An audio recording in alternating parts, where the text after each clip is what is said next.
Topic शुरू करने से पहले एक छोटा सा instruction, best books for first year engineering students का लिंक मैंने डाल दिया है डिस्क्रिप्शन में। आप हमारे टेलीग्राम चैनल को भी ज्वाइन कर सकते हैं, उसका लिंक डिस्क्रिप्शन और फर्स्ट कमेंट में है। जैसा कि हम लोग डिस्कस कर रहे थे लीनियर अलजेब्रा, और मैंने आपको लास्ट वीडियो में सब आपके साथ डिस्कशन किया था कि किसी भी डिटरमिनेंट की वैल्यू कैसे फाइंड आउट की जाती है। हमने कोफैक्टर निकालना सीखा, माइनर निकालना सीखा, लाप्लास एक्सपेंशन के बारे में डिस्कशन किया। आज इस वीडियो में मैं आपके सामने लेकर आया हूं प्रॉपर्टीज ऑफ डिटरमिनेंट्स को, ठीक है, कि डिटरमिनेंट्स की क्या क्या प्रॉपर्टीज होती हैं। तो इससे भी आप लोग पिछली क्लासों में पढ़े हैं, लेकिन यहाँ पर थोड़ा सा अपन एक बार और डिस्कशन कर लेते हैं अपने कॉन्सेप्ट को क्लियर करने के लिए, ठीक है। तो आपके सामने सवाल, पहली प्रॉपर्टीज आ रही है जो क्या बोल रहा है कि determinant remain unaltered by changing its row into column and column into row. इसका मतलब क्या हुआ कि अगर आप किसी डिटरमिनेंट की सारी रो को सारे कॉलम से या सारे कॉलम को सारी रो से इंटरचेंज कर दें तो डिटरमिनेंट की वैल्यू पर कोई फर्क नहीं पड़ता। अगर डिटरमिनेंट की वैल्यू पहले जो आ रही थी वही अभी भी आएगी। बात समझ में आ रही है? तो इसे आप चाहो तो एग्जांपल लेके भी समझ सकते हो, या चलिए मैं आपको समझा देता हूं कैसे बात होना है। यहां पर आपसे बात कर रहा है डिटरमिनेंट रिमेन अनअल्टर्ड। अनअल्टर्ड मतलब चेंज नहीं होगा by changing its row into column and column into row. तो देखिए मैं क्या समझाने की कोशिश कर रहा हूं। मान लीजिए मेरे पास कोई डिटरमिनेंट था ए, ठीक है। डिटरमिनेंट ए को मैं कोई एग्जांपल लेके भी समझ सकता हूं। सपोज कीजिए मैंने यहां पे ले लिया 2 3 4 5 6 1 और 2 3 एंड 6 ऐसा ले लिया मैंने एक, ठीक है, डिटरमिनेंट। अब मान लीजिए मैं इसके सारी रो को सारे कॉलम से इंटरचेंज करना चाहता हूं, ठीक है। तो मैं यहां पे लिख देता हूं interchanging row and column, interchanging row and column, ठीक है। अगर मैं इंटरचेंज कर दूं रो और कॉलम को तो क्या होगा, आप बात को समझने की कोशिश कीजिए। अगर रो और कॉलम आपस में इंटरचेंज हो जाए तो नया डिटरमिनेंट ऑफ ए क्या बनेगा, डिटरमिनेंट ऑफ ए की वैल्यू क्या आ जाएगी, बात को समझने की कोशिश। अच्छा, उससे पहले अपन एक काम करते हैं, अपन पहले इसकी वैल्यू फाइंड आउट कर लेते हैं कि इस डिटरमिनेंट की वैल्यू क्या होगी, ठीक है। इंटरचेंज तो अपन कर ही देंगे, पहले अपन इस डिटरमिनेंट की वैल्यू निकाल लेते हैं। तो कैसे निकालेंगे, डिटरमिनेंट ऑफ ए का वैल्यू हो जाएगा, अपन किसी भी रो या किसी भी कॉलम के थ्रू क्या कर सकते हैं, एक्सपांड कर सकते हैं, जैसे कि मैंने आपको बताया। तो मैं यहाँ एक्सपांड कर दे रहा हूं बाय कॉलम बाय रो 1 से एक्सपांड कर देता हूं। रो 1 से एक्सपांड करूंगा तो आंसर क्या हो जाएगा, देखिए a11 मतलब 2 और -1 की पावर क्या हो जाता है 1 + 1 और m11 क्या हो जाएगा, ध्यान से देख लीजिए। 2 वाली रो और कॉलम को छुपा दीजिए, आपके पास क्या बच रहा है 6 1 3 6, ठीक है। और इसके बाद क्या हो जाएगा, फिर प्लस ये रख लीजिए 3 की पावर में क्या डालेंगे -1 की पावर 1 + 2 और m12 कितना हो जाएगा, 3 वाली कॉलम और 3 वाली रो को छुपा दीजिए, क्या बच रहा है 5 1 एंड 2 6, क्लियर है। इसके बाद एक और आप देख लीजिए प्लस, यहीं पर लिख देता हूं प्लस 4 -1 की पावर आप क्या देख लेंगे 1 + 2 के बाद कितना आ जाएगा ये 1 + 3 और m13 देख लीजिए मतलब 5 6 2 3, ठीक है। आप लोग सभी जानते हैं कि -1 की पावर 1 + 1 क्या हो जाएगा, पॉजिटिव बन जाएगा। ये नेगेटिव ये पॉजिटिव, मतलब कभी भी आप रो 1 या रो 3 के थ्रू करेंगे तो साइन क्या आएगा प्लस माइनस प्लस।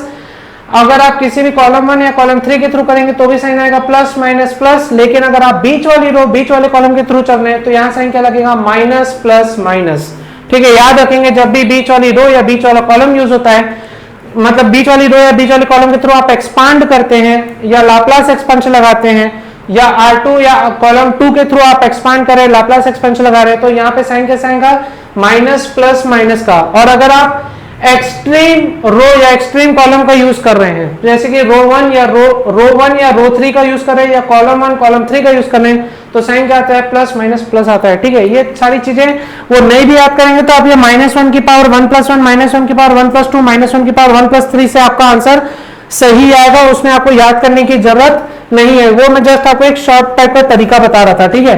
तो बात को समझिए, डिटरमिनेंट ऑफ ए की वैल्यू क्या हो जाएगी, ये पॉजिटिव बन जाएगा 2 और इसका क्या हो जाएगा 6 × 6 36 36 - 3 प्लस ये 3 बन जाएगा क्योंकि -1 की पावर 1 + 2 है तो -3 बन जाएगा।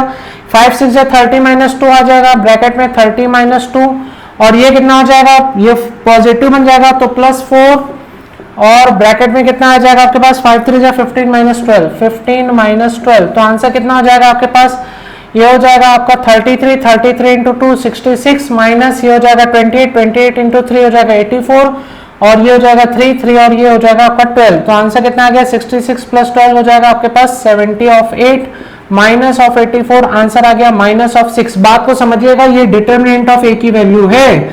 आप इसे मॉडुलस ऑफ ए नहीं समझे, मैं पिछले वीडियो में डिस्कस कर चुका हूं, ठीक है। मॉडुलस ऑफ ए अगर आपने समझा, मॉडुलस ऑफ ए आपने समझा तो ये -6 को आप बना दोगे पॉजिटिव, जो बिल्कुल गलत हो जाएगा। ये -6 नेगेटिव ही रहेगा, ये डिटरमिनेंट की वैल्यू बता रहा है। इसके प्लस या माइनस साइन से मेरे को कोई लेना देना नहीं है, वो डिटरमिनेंट की वैल्यू को शो कर रहा है। बात समझ में आ रही है आपको, ठीक है। ये डिटरमिनेंट की वैल्यू बता रहा है, इसे प्लस या माइनस आप नहीं करेंगे। तो ये मैंने आपको बताया क्या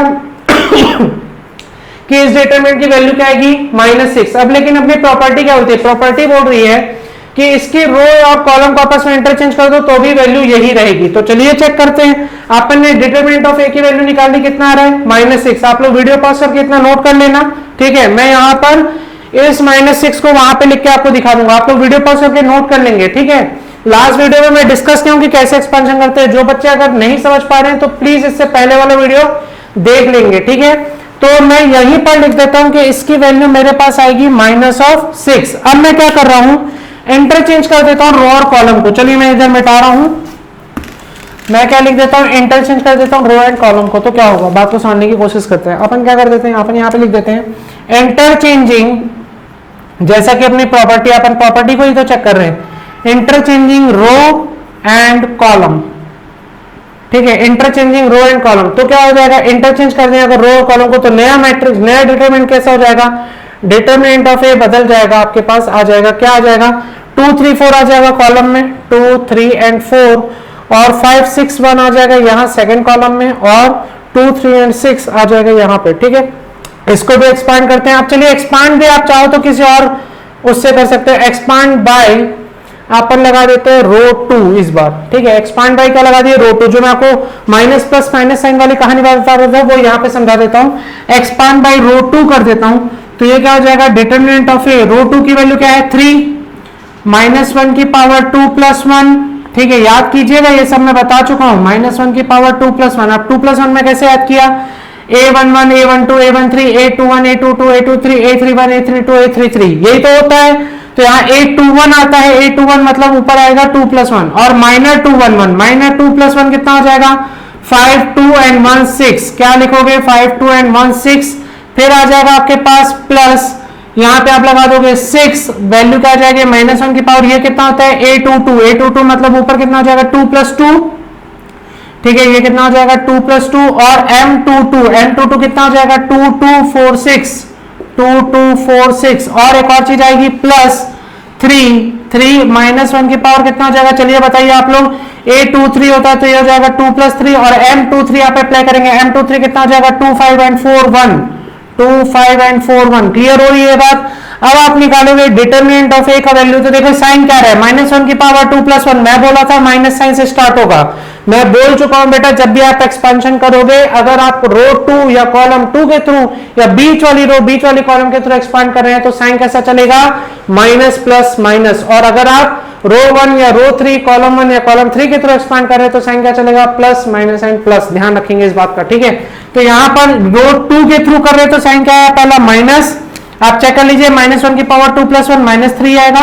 इसको सॉल्व करेंगे तो कितना हो जाएगा 5 × 6 30 30 - 2, ठीक है। यहां पे साइन लग जाएगा प्लस, चेक कर सकते हैं, -1 की पावर 2 + 2 है, -1 की पावर 4, मतलब आंसर हो जाएगा पॉजिटिव।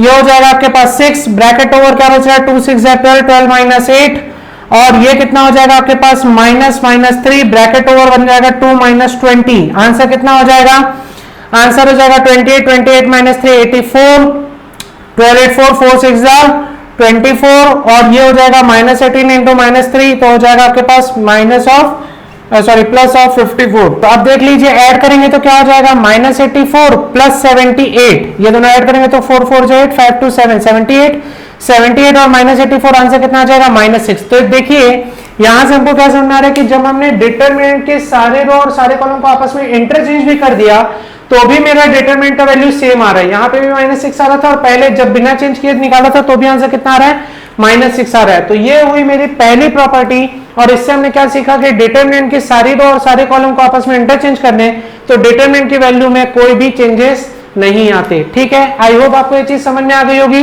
तो जल्दी से इसे नोट कर लीजिए, फिर अपन अगली प्रॉपर्टी देखते हैं। आइए समझते हैं आप सेकेंड प्रॉपर्टी को क्या बोल रहा है। इफ एनी टू रो और column of determinant are interchange with each other the determinant retain its numerical value but change in sign. ठीक है, एक्चुअली में क्या होता है, जब अपन अभी इससे पहले वाली प्रॉपर्टी क्या बोल रही थी कि अगर डिटरमिनेंट की सारी रो को सारे कॉलम से इंटरचेंज कर दीजिए तो वैल्यू डिटरमिनेंट की चेंज नहीं होती, ना उसका साइन चेंज होता है। लेकिन अगर आप उसी डिटरमिनेंट के सिर्फ किसी दो रो को या किसी दो कॉलम को आपस में इंटरचेंज कर दें तो जो डिटरमिनेंट की वैल्यू होती है वो मल्टीप्लाई होती है बाई -1। मतलब आप जो डिटरमिनेंट की वैल्यू है वो रहेगी सेम। जैसे मान लीजिए डिटरमिनेंट की वैल्यू आ रही है -6 तो -6 ही रहेगी, लेकिन जो अब आप इंटरचेंज कर देंगे किसी भी दो रो या किसी भी दो कॉलम को तो उसके बाद जब आप एक्सपेंशन करेंगे तो डिटरमिनेंट की वैल्यू आएगी +6। मतलब जो वैल्यू आ रही थी उसका साइन आपस में क्या हो जाएगा, चेंज हो जाएगा। मतलब आपका मैग्नीट्यूड सेम रहेगा, साइन उसका क्या हो जाता है, चेंज हो जाता है। ठीक है,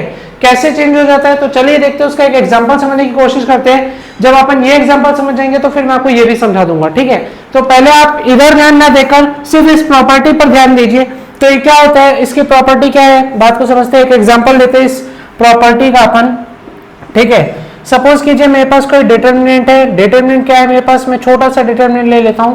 सपोज कीजिए मैं ले लेता हूं 1 2 3 और 3 5 एंड 2 और ले लेता हूं 1 4 एंड 3। ठीक है, ऐसा मैंने डिटरमिनेंट ले लिया। क्लियर है।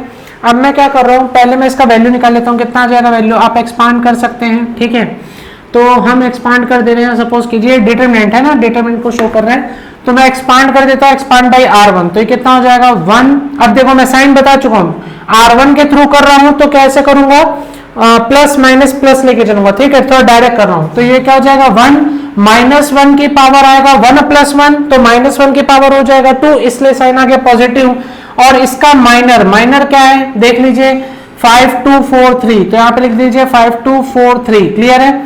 फिर माइनस का साइन लगा दीजिए क्योंकि मैं बता चुका हूं R1 के थ्रू कर रहा हूं तो साइन चलेगा प्लस माइनस प्लस। क्यों चलेगा, यहां पर आएगा -1 की पावर 1 + 2 और -1 की पावर 3 बन जाएगा। -1 की पावर 3 मतलब नेगेटिव साइन आ जाएगा, तो यहाँ पे सामने नेगेटिव साइन लगाया, ये 2 और इसका माइनर क्या है 3 2 1 3। क्लियर। फिर लगा दूंगा प्लस का साइन क्योंकि आएगा A13 मतलब -1 की पावर 1 + 3 मतलब पॉजिटिव बन जाएगा। तो आपके पास अब बचेगा क्या 3 ब्रैकेट ओवर बचेगा 3 5 1 एंड 4। ठीक है, इसे आप सॉल्व करेंगे तो आंसर कितना हो जाएगा 5 3 जा 15 15 -8 ये आपका हो जाएगा -2 तो रहेगा 3 3 जा 9 9 -2 ये हो जाएगा आपका 3। आंसर हो जाएगा 3 4 जा 12 12 -5 आंसर आपका बन जाएगा 7 7 माइनस ये कितना हो जाएगा 2 7 जा 14। ठीक है, और ये कितना हो जाएगा 7 7 3 जा 21। आप देख रहे होंगे आंसर आपके पास आ रहा है कितना -24 और +21 बन जाएगा आपका, अगेन 7 आ जाएगा तो +7 कर देते हैं, आंसर आ जाएगा 14। क्लियर है, ये आपका आंसर आएगा 14। तो आपका इस डिटरमिनेंट का वैल्यू कितना आ रहा है 14 आ रहा है। ठीक है, मैंने एक्सपांड किया, किससे किया हूं मैं यहाँ पे लिख देता हूँ एक्सपांशन बाय R1। क्या किया है मैंने, एक्सपांशन बाय रो 1 किया, तो आंसर कितना है मेरे पास 14। इसका आंसर आ गया है 14। अब मैं क्या बोल रहा हूं, आप लोग पहले वीडियो पॉज करके इतना नोट कर लेना कि इस डिटरमिनेंट का वैल्यू आएगा 14। अब मैं इसे ही रफ कर रहा हूं, बात को समझिए, और मैं यहां पर क्या कर रहा हूं इंटरचेंज कर देता हूं, किसी भी दो रो या किसी भी दो कॉलम को आपस में इंटरचेंज कर देते हैं। चलिए दो कॉलम को आपस में इंटरचेंज कर देते हैं, तो मैं कॉलम इंटरचेंज करता हूं तो क्या हो जाएगा, है ना, इंटरचेंजिंग यहां पे लिख देता हूं interchanging C2 and C3। Interchanging क्या करे C2 और C3 को इंटरचेंज कर देते, तो नया डिटरमिनेंट का वैल्यू क्या आ जाएगा, नया डिटरमिनेंट आ जाएगा डेल डैश, मान लीजिए आ जाएगा डेल डैश का वैल्यू कितना कर दे रहे हैं 1 3 1, कॉलम 1 सेम रहेगा, C2 C3 चेंज होगा तो ये हो जाएगा 3 2 एंड 3। ये कितना बन जाएगा आपके पास 3 2 एंड 3, और ये कितना आ जाएगा आपके पास 2 5 एंड 4। क्लियर है। अब इसका वैल्यू निकालते हैं, तो अपन यहाँ पे लिख देते हैं एक्सपांड बाय या एक्सपांशन बाय क्या करें बताओ, ये अपन लिख देते हैं C3, एक्सपांशन बाय C3। चलिए अब कुछ नए से सीखते हैं, C3 से एक्सपांशन करना सीखते हैं। तो ये क्या हो जाएगा, चलिए समझते बात को, डेल डैश की बात हो रही है, किसकी बात हो रही है, डेल डैश की बात हो रही है, तो एक्सपांशन बाय C3 में क्या हो जाएगा, ये 2 रहेगा, 2 और -1 की पावर क्या हो जाएगा 1 + 3, क्योंकि a13 है ना, तो -1 की पावर 1 + 3 मतलब पॉजिटिव बनेगा, तो ये हो जाएगा 2, माइनर लगा दीजिए 3213, माइनर हो जाएगा 3213, क्योंकि ये 2 वाली रो 2 वाले कॉलम को छुपाना है, तो बच क्या रहा है 3213। फिर आ जाएगा माइनस, बताइए क्यों माइनस आएगा, क्योंकि यहां पर ये क्या है a23 मतलब -1 की पावर 2 + 3, -1 की पावर 2 + 3 मतलब नेगेटिव साइन देगा, इसलिए लगाना प्लस माइनस प्लस का साइन, तो ये हो गया प्लस माइनस। अब इसका भी लिख लीजिए माइनर, 5 वाली रो को छुपा दीजिए, 5 वाले कॉलम को छुपा दीजिए, क्या दिख रहा है 1313, ठीक है। और इसके बाद आपके पास क्या बचेगा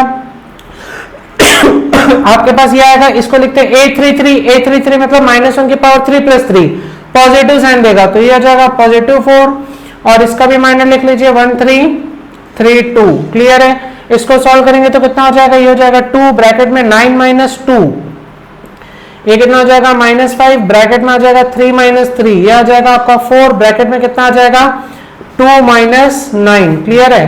तो आंसर कितना हो जाएगा, आपका आंसर हो जाएगा ये 7 7 2 जा 14 माइनस ये तो हो जा रहा है 0, और ये कितना हो जाएगा -7 और 4 -28, तो आंसर कितना आ गया आपके पास -14। देखिए इसका आंसर चेंज हुआ कि नहीं हुआ, डेल डैश, डेल की वैल्यू थी 14, डेल डैश की भी वैल्यू है 14, लेकिन ये पॉजिटिव था तो ये कितना आ गया नेगेटिव आ गया। बात समझ में आ रही बात, तो ये क्या है, ये मेरा है माइनस ऑफ डेल्टा या माइनस ऑफ डिटरमिनेंट मिल रहा है मेरे को, क्या मिल रहा है माइनस ऑफ डिटरमिनेंट की वैल्यू मिल रही है, जो पहले डिटरमिनेंट था उसकी वैल्यू नेगेटिव फॉर्मेट में आ रही है। बात समझ में आ रहा है कि नहीं आ रहा है, सिर्फ मैंने कॉलम 2 को कॉलम 3 से बदल दिया तो मेरा डिटरमिनेंट का वैल्यू 14 तो है, लेकिन उसका साइन क्या हो गया, चेंज हो गया। समझ में आ रही बात, ऐसे ही आप किसी भी रो को इंटरचेंज करते हैं तो भी आपका साइन क्या हो जाएगा, चेंज हो जाएगा। बात तो समझ रहे हैं आप लोग। अब देखिए इस प्रॉपर्टी का मतलब क्या है, आपको ये ऊपर वाली प्रॉपर्टी तो समझ में आ गई कि किसी भी दो रो या किसी भी दो कॉलम को आपस में इंटरचेंज करते हैं तो डिटरमिनेंट की वैल्यू तो सेम रहती है, लेकिन उसका साइन चेंज हो जाता है। जैसे कि यहाँ पर डिटरमिनेंट की वैल्यू थी 14, कॉलम को चेंज किया तो अपना डिटरमिनेंट का वैल्यू क्या बन गया -14, साइन चेंज हो गया। अब आप बात को समझिए, इस नोट पॉइंट का मतलब क्या है, ये गेट के पॉइंट ऑफ व्यू से बहुत ज्यादा इंपॉर्टेंट है। जो लोग गेट की तैयारी कर रहे होंगे अपने ग्रेजुएशन के साथ, उन लोग के लिए ये नोट पॉइंट है। क्या है, if a line of determinant passed over n parallel lines, the resulting determinant will be del dash equal to -1 to the power n delta। ठीक है, बात को समझिए, मैं इसे रफ कर रहा हूं, आप लोग नोट कर लेंगे। ठीक है, अब आप बात को समझिए कि कितनी बार चेंज हो रहा है, इसका मतलब क्या है, इस डिटरमिनेंट का मतलब क्या है, इस लाइन का मतलब क्या है, इसको अपन समझने की कोशिश करते हैं। ठीक है, देखिए समझिए क्या बोला, इफ अ लाइन मतलब देखो जो रो और कॉलम है ना उसे ही वो लाइन बोल रहा है। इसका यहाँ जो लिखा है if a line of determinant, तो लाइन का मतलब क्या है, यहाँ कोई भी रो या कोई भी कॉलम की बात हो रही है। सपोज कीजिए मैं रो 1 या कॉलम 1 की बात कर रहा हूँ, या रो 2 कॉलम 2 या रो 3 कॉलम 3 किसी की भी बात कर रहा हूँ, तो उसी को वो लाइन से डिनोट कर रहा है। If a line of determinant passed over an parallel lines, अगर कोई रो या कोई कॉलम n पैरेलल लाइंस के ऊपर से गुजरती है या n बार उसका इंटरचेंजिंग किया जाता है, जैसे रो 1 को मैंने रो 2 से फिर रो 1 को रो 3 से चेंज कर दिया, या मैं फिर रो 3 को रो 2 से रो 3 को रो 1 से चेंज कर दिया, मतलब ऐसा n टाइम्स इंटरचेंज करते गया, या कॉलम को n टाइम्स इंटरचेंज करते गया, बहुत बार दो कॉलम को आपस में इंटरचेंज करता गया, n बार इंटरचेंज करता गया, तो मेरा जो डिटरमिनेंट का वैल्यू हो जाएगा वो क्या हो जाएगा, देखो वैल्यू तो सेम रहेगी, लेकिन जैसे अभी 14 आ रहा था तो आंसर क्या आया -14, मतलब 14 तो आएगा, लेकिन उसमें साइन क्या हो जाएगा, साइन जितनी बार आप इंटरचेंज कर रहे हो उतना -1 की पावर में ऐड होता चले जाता है।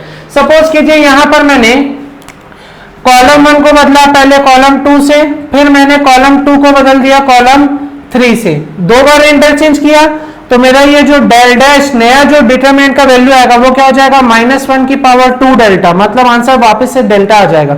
समझ में आ रही बात। मान लीजिए अगर यहाँ पे कौन इंटरचेंज कर देता, C3 interchange with C2 again लगा देता, समझ में आ रही बात, तो यहाँ 3 बार चेंज किया होता तो आंसर क्या हो जाता, अगेन माइनस डेल्टा हो जाएगा। बात समझ में आ रहा है कि नहीं आ रहा है आप लोगों को, मतलब आप जितनी बार इंटरचेंज करोगे -1 की पावर उतना ही कैरी होते चला जाता है। समझ में आ रही बात, इसलिए बोल रहा हूं अगर n बार इंटरचेंज करोगे तो -1 की पावर n से मल्टीप्लाई कर देना, सीधा सीधा आपका आंसर आ जाएगा। क्लियर हो रही है, तो आई होप आपको ये प्रॉपर्टी समझ में आ गई होगी, जल्दी से इसे नोट कर लें, फिर अपन अगली प्रॉपर्टी देखते हैं। आइए देखते हैं अपनी प्रॉपर्टी 3 एंड प्रॉपर्टी 4 क्या बोल रहा है। डिटरमिनेंट वेनिशेस, वेनिशेस मतलब होता है खत्म हो जाना या उसका वैल्यू 0 हो जाना। ठीक है, determinant vanishes if any two row और column of determinant are identical, identical का मतलब क्या होता है कि अगर किसी डिटरमिनेंट की दो रो या कोई भी दो कॉलम आपस में सेम हो जाए तो आप समझ जाइएगा कि उस डिटरमिनेंट की वैल्यू क्या हो जाएगी, 0 हो जाएगी। जैसे मैं आपको डायरेक्ट आंसर हिंट दे देता हूं, इसका एग्जांपल दे रहा हूं, प्रॉपर्टी 3 का एग्जांपल अपन करते हैं यहां पर, ठीक है। बात को समझने की कोशिश कीजिएगा आप लोग। मैं यहां पे ले रहा हूं एग्जांपल फॉर प्रॉपर्टी 3, क्लियर है, एग्जांपल फॉर प्रॉपर्टी 3। आप बात को समझिए, अगर आप मान लीजिए यहाँ पर कोई डिटरमिनेंट लेते हैं, मैं आपको जस्ट एक एग्जांपल दे रहा हूँ, कोई डिटरमिनेंट मैंने उठाया 1 2 3 1 2 3 एंड 7 8 9, ठीक है। अब आप क्या कर दीजिए, आप इसके थ्रू एक्सपांशन मार दीजिए, ठीक है। तो जब आप एक्सपांशन करेंगे तब आंसर क्या हो जाएगा देख लीजिए। आप चाहो तो एक्सपांशन कर सकते हैं रो 3 के थ्रू या एक्सपांशन कर सकते हैं रो 1 के थ्रू। तो मैं एक्सपांशन कर देता हूँ, क्या लिख देता हूँ, एक्सपांड बाय रो 3। तो क्या आंसर हो जाएगा, मैं थोड़ा डायरेक्ट कर रहा हूँ, रो 3 से करूंगा तो साइन क्या लगेगा, प्लस माइनस प्लस, तो ये हो जाएगा 7। और यहाँ पर क्या होता है a31 मतलब -1 की पावर 3 + 1, -1 की पावर 3 + 1 मतलब पॉजिटिव हो जाएगा। और इसका माइनर क्या हो जाएगा 7 का 2 3 2 3, देखो सेम दिख रहा है 2 3 2 3, तो 0 ही दिख रहा है ना यार।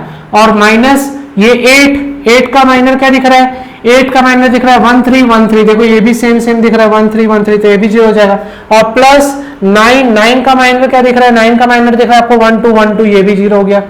समझ में आ रही बात। तो ये 0 आप देख लो ना, 6 - 6 0, 3 - 3 0, 2 - 2 0, मतलब आंसर क्या हो गया 0। और ये 0 क्यों हो रहा है, क्योंकि दो रो कैसी है, आइडेंटिकल है। बात समझ में आ रहा है कि नहीं आ रहा है, ठीक है। तो किसी भी डिटरमिनेंट के अगर कोई दो रो या कोई दो कॉलम भी अगर आइडेंटिकल हो जाए, सेम हो जाए, तो डिटरमिनेंट की वैल्यू क्या हो जाती है, 0 हो जाती है। उसका एग्जांपल है, उसका प्रूफ मैं आपको यहाँ पे दे रहा हूँ, ठीक है। तो आई होप आपको ये प्रॉपर्टी क्लियर हो गया होगा। अब देखिए प्रॉपर्टी 4 के बारे में आपको समझाता हूँ। प्रॉपर्टी 4 क्या बोलता है, पढ़िए। प्रॉपर्टी 4 क्या बोलता है, if each element of row और column are multiplied by the same factor, ठीक है। If each element of row और column multiplied by the same factor, the whole determinant is multiplied by that factor. कहने का मतलब, अगर आप किसी डिटरमिनेंट के किसी एक रो या किसी एक कॉलम को किसी भी कांस्टेंट से मल्टीप्लाई करते हैं तो डिटरमिनेंट की जो वैल्यू है वो भी उसी कांस्टेंट से क्या हो जाएगी, मल्टीप्लाइड हो जाएगी। देखिए इसका एग्जांपल मैं आपके सामने पेश करता हूं। एग्जांपल क्या आ रहा है, बात को समझने की कोशिश कीजिएगा। एग्जांपल मैं ले रहा हूं यहाँ पर, सपोज कीजिए मेरे पास कोई डिटरमिनेंट है, उसका मैं यहाँ पर ले लेता हूँ 1 2 3 एंड 3 1 3 एंड 2 2 एंड 3, क्लियर है, ये मैंने ले लिया नंबर। अब आप बात को समझिए, आप किसी भी एक रो को किसी से मल्टीप्लाई कर दीजिए, ठीक है। और ध्यान रखिएगा डिटरमिनेंट में जब आप कोई कांस्टेंट मल्टीप्लाई करते हैं तो वो या तो वो किसी एक रो से मल्टीप्लाई होगा या तो वो किसी एक कॉलम से मल्टीप्लाई होगा, ठीक है। जैसे मैट्रिक्स में आप किसी से मल्टीप्लाई करो तो वो पूरे एलिमेंट से मल्टीप्लाई होता है, लेकिन डिटरमिनेंट में कोई कांस्टेंट अगर आप मल्टीप्लाई कर रहे हैं तो वो या तो किसी एक रो से या तो किसी एक कॉलम से ही बस मल्टीप्लाई होगा, सबसे नहीं होगा। बताऊंगा, देखिए बात को समझिए। पहले इस डिटरमिनेंट की वैल्यू निकाल लेते हैं। डिटरमिनेंट की वैल्यू क्या आ रही है चेक कर लीजिए। मैं डायरेक्ट एक्सपांड कर रहा हूं, एक्सपांड बाय R1 कर रहा हूं, तो ये हो जाएगा 1, माइनर में क्या आ जाएगा 1 3 2 3 1 3 2 3, फिर आ जाएगा आपका माइनस ऑफ 2, डिटरमिनेंट में क्या आ जाएगा आपका 3 3 2 3 3 3 2 3, और आ जाएगा प्लस 3, डिटरमिनेंट में आपके पास क्या आ जाएगा 3 1 2 2 3 1 2 2। आंसर कितना हो जाएगा, ये हो जाएगा 3 - 6, ये कितना हो जाएगा -2 ओवर हो जाएगा 9 - 6, ये हो जाएगा आपके पास 3 ब्रैकेट में हो जाएगा 6 - 2। तो आंसर कितना आ रहा है आपके पास, आ रहा है -3, ये हो जाएगा 3 × 2 -6, ये हो जाएगा आपके पास 4 3 12। तो आंसर आ रहा है बेटा आपके पास -3 -9 -9 + 12 मतलब 3। इस डिटरमिनेंट का वैल्यू कितना आ रहा है आपके पास 3 आ रहा है, ठीक है। समझ में आ रही है बात। अब आप बात को समझिए, इस डिटरमिनेंट का वैल्यू आपके पास 3 आ रहा है। आप इसे वीडियो पॉज करके नोट कर लेना, मैंने एक्सपांड किया, एक्सपांड बाय R1 किया है, ठीक है। मैं इसे रफ कर रहा हूं, आप बात को समझने की कोशिश कीजिएगा। मैं यहां पर क्या कर रहा हूं, मैं अगर इसे किसी एक रो या किसी एक कॉलम को किसी कांस्टेंट से मल्टीप्लाई करूं, देखो पहले बात भावनाओं को समझो। क्या है, अगर मान लीजिए कोई मैट्रिक्स है आपके पास, जैसे मान लीजिए मेरे पास मैट्रिक्स होता है ABCD, ये मैट्रिक्स है, ठीक। अगर मैं इस मैट्रिक्स को 2 से मल्टीप्लाई करूं 2A, तो ये जो 2 है ना, 2 अगर लिख लें ABCD, तो ये 2 जो है सारे एलिमेंट से मल्टीप्लाई होता है, मतलब क्या बन जाता है, ये बन जाता है 2A 2B 2C 2D, ठीक है, ऐसा मैट्रिक्स के केस में। लेकिन डिटरमिनेंट में भाई ऐसा नहीं होता। डिटरमिनेंट में क्या होता है, अगर आप जैसे सपोज कीजिए आपके पास है कोई determinant of A 2 × determinant of A 2 × determinant of A B C D है, तो ये 2 या तो किसी एक रो से या तो किसी एक कॉलम से ही बस मल्टीप्लाई होगा। सपोज कीजिए सिर्फ एक रो से आप मल्टीप्लाई, वो आपकी इच्छा है, आप चाहो तो रो 1 से मल्टीप्लाई करो, आप चाहो रो 2 से मल्टीप्लाई करो, आप चाहो कॉलम 1 से, आप चाहो कॉलम 2 से मल्टीप्लाई करो। मैं कॉलम 1 से मल्टीप्लाई कर देता हूं, तो मेरा आंसर हो जाएगा 2a 2c and b and d। लेकिन ये b और d से मल्टीप्लाई नहीं होगा क्योंकि मैंने कॉलम 1 से मल्टीप्लाई किया है। या आप इसे ऐसा भी लिख सकते हो, इस 2 को आप और किससे मल्टीप्लाई कर सकते हो, आपकी इच्छा है, आप इसे रो 1 से मल्टीप्लाई कर दो, तो ये बन जाएगा 2a 2b या c एंड d। ऐसा भी आप कर सकते हो। मतलब डिटरमिनेंट में जब आप कोई कांस्टेंट मल्टीप्लाई करते हो तो वो कांस्टेंट या तो सिर्फ किसी एक रो से या तो सिर्फ किसी एक कॉलम से ही मल्टीप्लाई होगा और किसी से मल्टीप्लाई नहीं होगा। ठीक है, तो अब आप बात को समझिए, मैं क्या बोल रहा हूं। मैंने यहां पे डिटरमिनेंट को, इस डिटरमिनेंट को मैं मान लीजिए लिख देता हूं मल्टीप्लाइड बाई 4 लिख देता हूं। ठीक है, मैं क्या किया, मल्टीप्लाई बाई 4 कर दिया। ठीक है, तो ये यहां पे हो जाएगा 4 इंटू डिटरमिनेंट। ठीक है, 4 इंटू डिटरमिनेंट की वैल्यू क्या हो जाएगी, चलिए देख लेते हैं। 4 इंटू, या चलिए मैं इसका नाम दे देता हूं डेल डैश। ये हो जाएगा 4 इंटू 1 2 3 3 1 3 2 2 3। ठीक है, अब आप चाहो तो इस 4 को रो 1 से रो 2 से रो 3 से या कॉलम 1 से कॉलम 2 से कॉलम 3 से किसी से भी मल्टीप्लाई कर सकते हो। मैं कर दे रहा हूं कॉलम 2 से मल्टीप्लाई। ठीक है, तो कॉलम 2 से मल्टीप्लाई करूंगा तो ये क्या बन जाएगा 1 3 एंड 2, ये लास्ट वाला 3 3 एंड 3, और कॉलम 2 से मल्टीप्लाई करूं तो बन जाएगा 8 4 एंड 8। ठीक है, अब आप इसका डिटरमिनेंट निकालो, एक्सपांड करो। चलो तो एक्सपांड करते हैं रो 1 से, तो ये कितना हो जाएगा, आंसर देख लीजिए, आंसर क्या आने वाला है, डेल डैश का आंसर क्या आने वाला है, चेक कर लीजिए। डेल डैश का आंसर मैं पहले से बता देता हूं, 4 इंटू 3 12 आने वाला है। ठीक है, चेक कर लेते हैं आंसर कैसे आएगा। एक्सपांड बाई R1 कर दीजिए, ये हो जाएगा 1, माइनर क्या आ जाएगा 4383 4383, फिर आ जाएगा माइनस ऑफ 8, माइनर क्या लग जाएगा 3323 3323, फिर क्या आ जाएगा प्लस ऑफ 3, माइनर क्या लग जाएगा 3428 3428। आंसर क्या हो जाएगा, चलिए चेक कर लीजिए। ये हो गया 4 3 12, सॉरी 4 3 12, 12 माइनस 24 कितना हो जाएगा माइनस ऑफ 12। ठीक है, ये कितना हो जाएगा माइनस ऑफ 12। ये हो जाएगा 3 3 9, 9 और 6 3, 3 और 8 24 माइनस 24, प्लस ये कितना हो जाएगा आपका 3 8 24, 24 माइनस 8, 24 माइनस 8 16, 16 इंटू 3 48। ठीक है, आंसर कितना आ जाएगा, देखो 12 और 24 हो गया 36, 36 और 48 गया 12। आंसर आया कि नहीं आया, 12 कैसे आया, 12 को आप लिख सकते हो 4 इंटू 3, 4 इंटू 3 मतलब ये हो गया 4 इंटू डिटरमिनेंट जो आपका पहले वाला था। नहीं समझ में आ रहा है क्या, बताओ मुझे जल्दी से। 4 इंटू 3 किया ना भाई, 4 इंटू 3 क्यों कर रहा हूं, क्योंकि 3 इस डिटरमिनेंट की वैल्यू थी और इसी डिटरमिनेंट में मैंने क्या मल्टीप्लाई किया, 4 मल्टीप्लाई किया। तो डेल डैश इक्वल टू क्या आ रहा है आपके पास 4 इंटू डेल्टा। समझ में आ रहा है कि नहीं आ रहा है, डेल डैश का वैल्यू क्या आ रहा है 4 इंटू डेल्टा। बात समझ में आ रहा है। तो इस प्रॉपर्टी का भी मतलब मेरे ख्याल से आपको समझ में आ गया होगा कि अगर आप किसी भी रो किसी भी कॉलम को किसी कांस्टेंट से मल्टीप्लाई करते हैं तो होल डिटरमिनेंट की वैल्यू भी उसी कांस्टेंट से क्या हो जाती है, मल्टीप्लाई हो जाती है। ठीक है, तो मेरे ख्याल से आपको आज ये चारों प्रॉपर्टी समझ में आ गई होगी। तो आज समय हो गया आज के क्वेश्चन का। मैं आपके सामने क्वेश्चन लिखता हूं, प्लीज कमेंट करके मुझे बताइएगा उस क्वेश्चन का आंसर क्या होगा। ठीक है, तो आपके लिए क्वेश्चन यहाँ पे मैं रख रहा हूं। क्वेश्चन क्या है देख लीजिए। क्वेश्चन है आपके सामने, बहुत ही सिंपल सा प्यारा सा क्वेश्चन आप सभी के लिए। मुझे आंसर कमेंट करके जरूर बताएंगे आप लोग, ठीक है, कि आप लोग का आंसर क्या आया। बहुत ही सिंपल सा क्वेश्चन पूछता हूं, 1 सेकंड का बस समय लगता है कमेंट करने में।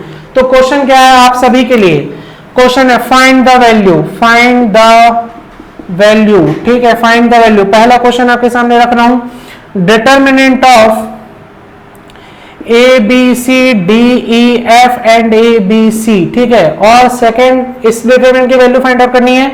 एक और डिटरमिनेंट आपके सामने रखता हूं, क्या डिटरमिनेंट रख रहा हूं 1 2 एंड 3 4 5 एंड 6 3 6 एंड 9।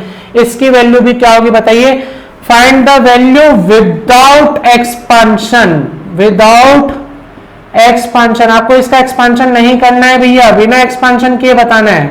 ठीक है, find the value without expansion. ठीक है ना। एंड यहां पे आप ऐसा भी लिख सकते हो, you can take the help of properties, you can take the help of properties, ठीक है। तो मुझे बताइएगा इसका आंसर क्या आएगा जल्दी से, है ना। You can take the help of properties of the determinant, ठीक है। Find the value of without expansion, ये दोनों डिटरमिनेंट की वैल्यू बतानी है विदाउट एक्सपांशन, और आप लोग प्रॉपर्टीज की हेल्प ले सकते हैं। Thank you very much for watching this video. Please like this video and share with your friends. And if you are new to this channel, please subscribe to our channel and press on the bell icon for getting new updates and notifications. See you soon in our next video.